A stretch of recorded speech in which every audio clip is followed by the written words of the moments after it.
ភាគីថៃនៅតែបន្តសាងសង់សំណង់និងហេដ្ឋារចនាសម្ព័ន្ធរឹងមាំនៅលើទឹកដីខ្មែរដែលយោធាថៃបានកាន់កាប់នៅក្រោយបទឈប់បាញ់ភាគីកម្ពុជាមិនបានរារាំងសកម្មភាពរបស់ភាគីថៃដោយផ្ទាល់ទេតែជាបន្តបន្ទាប់ក្រសួងការបរទេសនិងក្រសួងការពារជាតិកម្ពុជាបានចេញលិខិតតវ៉ាឲ្យថៃបញ្ឈប់សកម្មភាពខុសច្បាប់ទាំងនេះតែភាគីថៃហាក់នៅតែផ្កើនដោយពីមួយថ្ងៃទៅមួយថ្ងៃបានប្រែក្លាយតំបន់ចំនួនតាមរយៈការសាងសង់របងថ្មជីកប្រឡាយនិងរេបន្លាលួសនៅលើទឹកដីកម្ពុជាតើកម្ពុជាមានវិធីសាស្ត្រណាដើម្បីរារាំងសកម្មភាពឈ្លានពានរបស់ភាគីថៃបន្តទៀតលោកដិតយងពៅអ្នកជំនាញវិទ្យាសាស្ត្រនយោបាយលើកឡើងថាដៃម្ខាងកម្ពុជាបានប្រឹងប្រែងខាងកិច្ចការទូតនិងដៃម្ខាងទៀតកម្ពុជាក៏ត្រូវតែប្រឹងប្រែងធ្វើទំនើបកម្មវិស័យយោធាឲ្យមានកម្លាំងខ្លាំងដែរទើបថៃឈប់ឈ្លានពានកម្ពុជា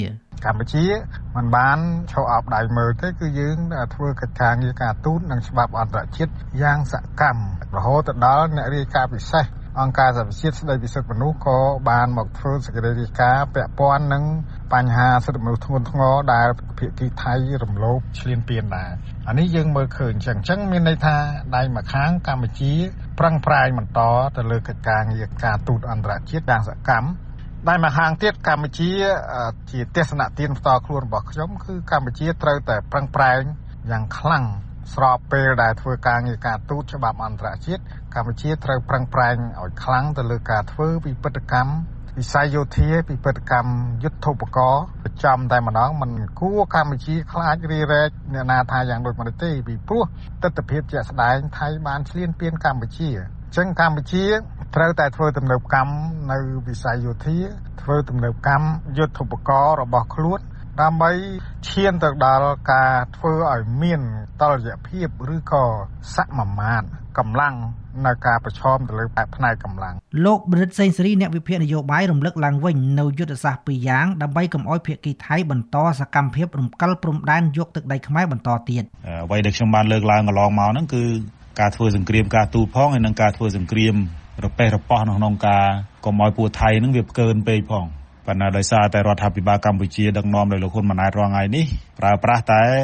វិធីសាស្ត្រឬក៏យុទ្ធសាស្ត្រការទូតប៉ុណ្ណោះក្នុងករណីរឿងការពារព្រំដែនកុំឲ្យពួកហ្នឹងវាបានចិត្តដឹកកុងតឺន័រមកដោយស្រួលពេកហ្នឹងក៏មិនបានធ្វើឲ្យដែរចឹងហើយក៏មានការរិះគន់ច្រើនដែរហើយខ្ញុំនិយាយហ្នឹងតាំងពីថៃហ្នឹងទៅគ្រប់គ្រងបានជាង10កន្លែងឥឡូវឡើងជាង70កន្លែងទៅហើយដោយសារឲ្យបដ ாய் មិនព្រមអនុញ្ញាតឬក៏មិនព្រមសិទ្ធិមិនព្រមផ្ដល់សិទ្ធិឲ្យកងទ័ពនៅជួរមុខហ្នឹងអាចធ្វើឲ្យបានខ្លះដើម្បីកុំឲ្យវារំកិលព្រំដែនឬក៏សាងសង់សំណង់រឹងចឹងពេកណាប៉ុន្តែឥឡូវនេះខ្ញុំមើលឃើញថាកម្ពុជានឹងគ្មានធ្វើឲ្យបានក្រៅតែពីការប្រើប្រាស់យុទ្ធសាស្ត្រការទូតទេហើយបើយើងនិយាយយុទ្ធធម៌ទៅយុទ្ធសាស្ត្រការទូតរបស់រដ្ឋាភិបាលកម្ពុជាបច្ចុប្បន្ននេះក៏ឃើញថាទទួលបានការគាំទ្រពីអន្តរជាតិដែរជាង90ប្រទេសហើយបានទទួលស្គាល់ថាអ្វីដែលថៃកំពុងធ្វើហ្នឹងគឺជាសកម្មភាពនៃការឈ្លានពានមកលើប្រទេសកម្ពុជាអ្នកតាមដានសង្គមខ្លះក៏សម្គាល់ថាគណៈដែលភាគីថៃនៅបន្តសកម្មភាពសាងសង់សំណង់និងហេដ្ឋារចនាសម្ព័ន្ធរឹងនានានៅលើទឹកដីកម្ពុជាដែលយោធាថៃកាន់កាប់ដោយខុសច្បាប់នៅក្រោយបទឈប់បាញ់គឺភាគីកម្ពុជាបានត្រឹមតែតវ៉ាតាមកំណត់ទូតជាបន្តបន្ទាប់តែលោកវ៉ុនចាន់ឡូតអ្នកជំនាញច្បាប់និងនយោបាយយល់ថាការតវ៉ានេះនឹងគ្មានប្រសិទ្ធភាពទេប្រសិនបើកម្ពុជាមិនប្រើប្រាស់កម្លាំងយោធាទៅទប់ស្កាត់សកម្មភាពសាងសង់របស់ភាគីថៃទេនោះជំរើសដ៏ចាំបាច់និងបន្ទាន់បំផុតគឺភាគីកម្ពុជាត្រូវប្រើកម្លាំងយោធារបស់ខ្លួនទៅទប់ស្កាត់ដើម្បីធានាថាភាគីថៃនឹងមិនអាចធ្វើសកម្មភាពបានដោយសេរីហើយភាគីថៃត្រូវចូលរួមគោរពឲ្យបាននៅស្មារតីនៃកិច្ចព្រមព្រៀងនៃបទឈប់បាញ់ទាំងពីរលើកបន្ថែមលើនេះភាគីកម្ពុជាទំនងអាចមើលឃើញរួចស្រេចទៅហើយពីលទ្ធផលនៃការរក្សាភាពស្ងៀមស្ងាត់របស់ខ្លួននៃការដើរការទូតរបស់ខ្លួនគឺស្ថិតនៅក្នុងផ្លូវនៃបរាជ័យការពន្យាពេលនិងការឈោមើលសកម្មភាពរបស់យោធាថៃបន្តអភិវឌ្ឍពីមួយជំហានទៅមួយជំហាននេះបង្ហាញឲ្យឃើញថាកម្ពុជាកំពុងតែបោះបង់ចោលនៅទឹកដីនៅអធិបតេយ្យរបស់ខ្លួនអាចមានបញ្ហាចម្បងមួយដែលជាក្តីព្រួយបារម្ភរបស់លោកហ៊ុនម៉ាណែតមិនព្រមប្រើប្រាស់កម្លាំងយោធារបស់ខ្លួនទៅទប់ស្កាត់នោះគឺការព្រួយបារម្ភពាក់ព័ន្ធទៅនឹងការចុះខ្សោយ នៃអំណាចរបស់ខ្លួន លោកប៉ាន់បូណាប្រធានអង្គភិបអ្នកនាំពាក្យរដ្ឋាភិបាលកម្ពុជាបានថ្លែងក្នុងសន្និសីទស្ដីពីសមិទ្ធផល3ឆ្នាំរបស់រដ្ឋាភិបាលកម្ពុជានាថ្ងៃទី21ខែសីហាថាថ្នាក់ដឹកនាំកម្ពុជាបានចាត់វិធានការឆ្លើយតបវិញដោយប្រើកម្លាំងយោធាកាលពីពេលកន្លងទៅនិងក្រោយមកកម្ពុជាបានធ្វើការតវ៉ាជាបន្តបន្ទាប់ចំពោះសកម្មភាពរំលោភបំពានទឹកដីកម្ពុជាពីសំណាក់ភាគីថៃ រាជរដ្ឋាភិបាលពិសេសថ្នាក់ដឹកនាំរបស់យើងទាំងសម្ដេចតេជោនិងសម្ដេចធិបតីគឺបានឆ្លើយតបយ៉ាង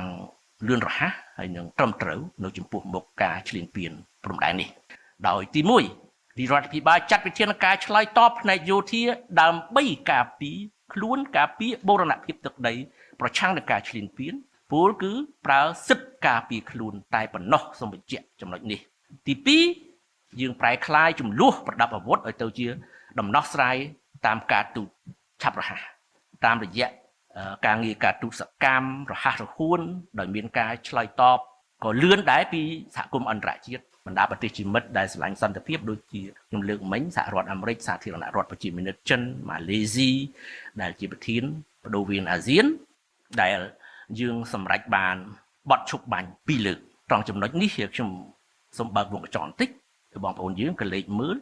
សង្គ្រាមនៅអ៊ុយក្រែននៅហ្គាហ្សាសង្គ្រាមអ៊ីរ៉ង់ថាតើវិនិស្សកម្មវាធំធេងប៉ុណ្ណាការខ្ទេចខ្ទាំវាមានភាពធំធេងប៉ុណ្ណាប្រជាពលរដ្ឋរងគ្រោះធំប៉ុណ្ណាពេលដែលយើងឃើញទស្សនវិជ្ជាទាំងអស់នេះទើបយើងយល់អត្ថន័យនៃពាក្យថាបត់ឈប់បាញ់អត្ថន័យនៃពាក្យថាសន្តិភាពដំណោះស្រាយដោយសន្តិវិធីពិតជាមានសារៈសំខាន់ខ្លាំងណាស់យ៉ាងណាក៏ដោយលោកវ៉ុនចាន់លូតលើកឡើងថាការនៅបន្តឈរមើលសកម្មភាពឈ្លានពានរបស់ភាគីថៃមកលើទឹកដីកម្ពុជាដោយកម្ពុជាបន្តរក្សាភាពស្ងៀមស្ងាត់តទៅទៀតនោះភាគីថៃនឹងបន្តកាន់កាប់ទឹកដីដែលពួកគេកំពុងគ្រប់គ្រងនោះជារៀងរហូត